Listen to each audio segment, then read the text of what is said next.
अभी मैं आपको कुछ समझा नहीं सकती, लेकिन आप मेरे ऊपर भरोसा कीजिए। अगर मेरा प्लान सही बैठा तो चेयरमैन खुद आपको अवतार बुलाएगा और भाई के साथ डील भी साइन करेगा। शनाया अगले ही पल मुस्कुराकर वहां से निकल गई। वहीं दूसरी तरफ गौतम घर का सारा काम करने के बाद मार्केट में सब्जी लेने आ चुका था।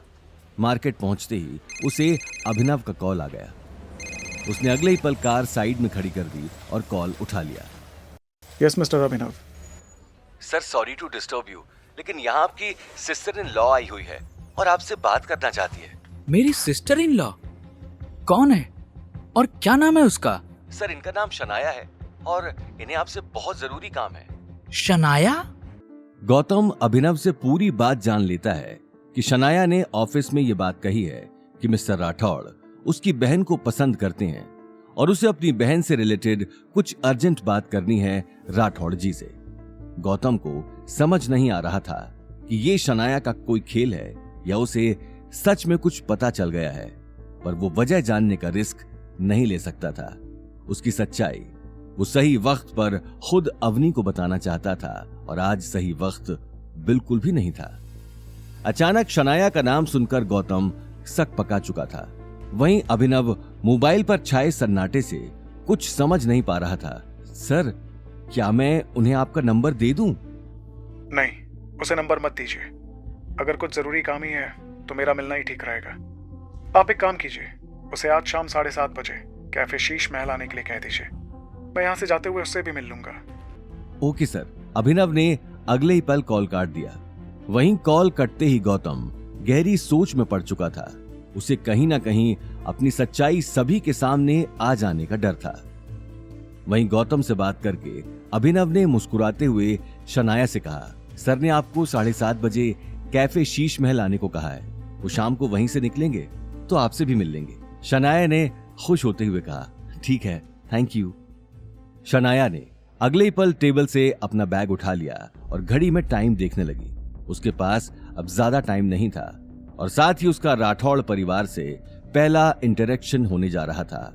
वो तुरंत मॉल से अपने लिए एक ड्रेस लेने के लिए निकल गई। अभिनव इससे पहले कि कुछ कह पाता शनाया जा चुकी थी। ये देखकर अभिनव को थोड़ा अजीब लगा। अवतार से निकलकर शनाया बहुत बड़े से शॉपिंग मॉल में चली गई। शनाया मन ही मन बोली, दादी सा कोई गुड न्यूज बाद में ही दूंगी, पहले मैं तो देख लूं आखिर ये है कौन जो पूरी दुनिया को छोड़कर अवनी जैसी लड़की को दिल दे बैठा है और झट से मुझसे मिलने के लिए भी तैयार हो गया है, ये जानकर मैं उसकी सिस्टर इन लॉ हूं। ये बात सोचते हुए शनाया ने शॉपिंग मॉल से एक बहुत महंगी ड्रेस ले ली। देखते ही देखते 6 बज चुके थे। शनाया 1 मिनट भी लेट नहीं होना चाहती थी। वो अगले ही पल कार लेकर कैफे शीश महल जाने के लिए निकल गई। कैफे शीश महल पहुंचते ही वो अपने आसपास देखने लगी। आसपास कोई नहीं था। कैफे पूरी तरह से खाली था। खाली कैफे देखते ही वो कोने पर रखी टेबल पर जाकर बैठ गई। कुछ देर बैठने के बाद उसने घड़ी पर नजर डाली तो 7:30 बजने में सिर्फ 10 मिनट बचे थे। ये देखकर वो अपने बाल ठीक करने लगी और कैफे के गेट को देखने लगी। जैसे जैसे टाइम निकलता जा रहा था उसके दिल की धड़कनें तेज होती जा रही थी। बाल ठीक करते ही उसे दरवाजा खुलने की आवाज सुनाई दी। उसने घड़ी में देखा 7:30 बज चुके थे। उसकी आंखों में गहरी चमक साफ दिखाई दे रही थी। वो अगले ही पल मुस्कुराते हुए चेयर से उठकर खड़ी हो गई, लेकिन गेट खुलते ही उसे पीठ किए हुआ एक आदमी दिखाई दिया जो चारों तरफ से कैफे को देख रहा था। शनाया ये देखते ही उसके पास चली गई और उस शख्स के कंधे पर हाथ रख दिया, लेकिन उस आदमी की शक्ल देखते ही उसके पैरों तले जमीन खिसक गई। सामने गौतम खड़ा था। शनाया अपने आप से चौंक कर बोली, क्या गौतम राठौड़ परिवार से? नहीं, ऐसा नहीं हो सकता।